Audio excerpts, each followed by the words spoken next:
So nandito kami ngayon sa Barangay Hayubo kung saan mamimigay tayo at mag-conduct tayo ng medical mission dito sa kanilang barangay. So papunta na nga kami sa Barangay Hayubo kung saan kailangan namin maglakad ng 3 to 5 kilometer. Hindi na kasi kaya ng aming patrol dahil sa napakahirap na daan dito. So kailangan naming daanan ng maputik at madulas na daan. Kahit umuulan ay tuloy-tuloy pa rin ang aming paglalakbay para makatulong sa nangangailangan sa Barangay Hayubo. Sa mga hindi pa nakakakilala sa amin, kami nga pala ang Mobile Forces. Bukod sa maintaining peace and order, nagkakandak din kami ng mga PNP outreach program, kasama natin ang mga non-government agencies, LGU, at mga volunteers mula sa iba't ibang sektor. Ang purpose ng mga activity namin ay para sugpuin ang terorismo at sa mga naimpluwensyahan nilang mga inosenteng mga mamamayan. So bago ka makapunta sa kanilang barangay, kailangan mo munang dumaan ng 3 sapa. Pinangungunahan ito ng ating former battalion commander na si Police Colonel Joel C. Garcia. Alam nyo ba na napakadelikado ng lugar na ito?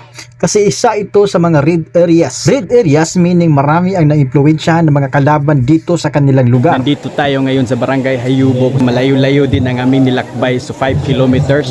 So inumpisahan agad natin ang ating programa. Meron tayong ditong libreng gupit, pulis na, barbero pa, macho na, guwapito pa.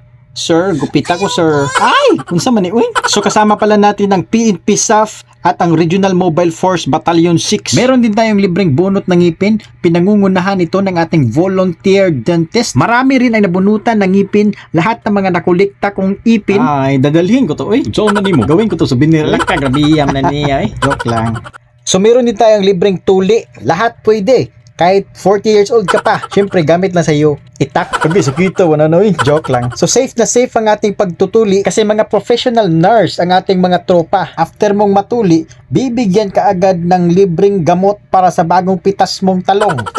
Excuse me po. Mike Enriquez, ikaw ba yan? So libre lahat ng mga serbisyo natin dito sa kanilang barangay. Namimigay din tayo ng mga libreng vitamins, libreng gamot sa mga bata at sa mga matatanda. Itong activity na ito ay isa sa mga ginagawa ng ating mga kapulisan bukod sa maintaining peace and order sa ating lugar. Dahil sa patuloy na pag-recruit ng mga rebuilding grupo sa mga inosenteng bata, ay narapat kong tanungin ang mga kabataan dito sa kanilang barangay kung ano ang kanilang sitwasyon.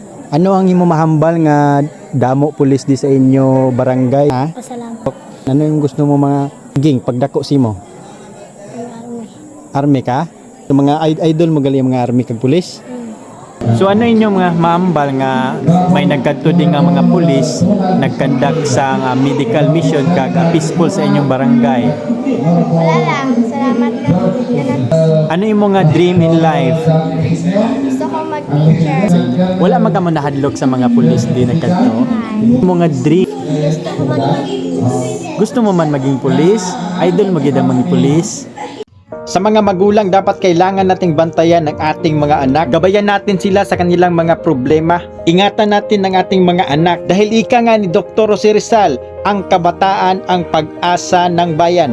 So natapos na nga ang aming activity, naging successful ito at na-accommodate natin lahat ng pumunta dito. So pauwi na kami. Medyo struggle lang aming pag-uwi kasi kailangan naming maglakad ng 5 kilometers. Pero ayos lang kasi high moral kami kasi nakatulong kami sa mga mamamayan. Napakasarap talaga sa pakiramdam, no? Na makatulong ka. Kapoy na itong mga kapoy na mula. Wala kami nakapoy. Kami nga pala ang Regional Mobile Force Battalion 6. We are fighting Ilonggos. Hindi lahat ng pulis nasa station. Meron din ditong mga pulis sa kabukiran. Dito rin kami nagpapatrolya para sa peaceful sa ating community dito sa sitio ng ating mga kabarangay na hindi na maabutan ng ating gobyerno.